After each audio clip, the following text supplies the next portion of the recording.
జై శ్రీరామ్. చూడండి, మనమంతా ఇప్పుడు అయోధ్య నగరంలోకి వచ్చినాము.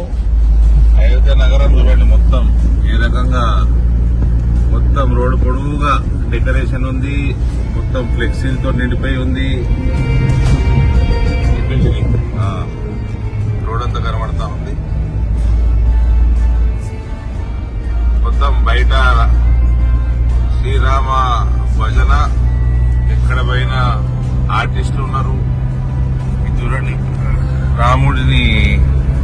రాముడి పోస్టర్లు ప్రతి ఇంటి మీద చూడండి, భగవద్ధ్వజము. ఇది లక్నోలో కూడా ఉంది. లక్నోలో మొత్తం ఉత్తరప్రదేశ్ లో ఏ ఇల్లు మీద చూసినా భగవద్ధ్వజం కనబడతా ఉంది. మొత్తం కాషాయమయం అయిపోయింది ఉత్తరప్రదేశ్ అంతా. ఉత్తరప్రదేశ్ ఏమి మనకి అలా ఇందూరు కూడా కాషాయమయం అయిపోయింది. మొత్తం భారతదేశం మొత్తం రాముడు కోసం వెయిట్ చేస్తా ఉంది.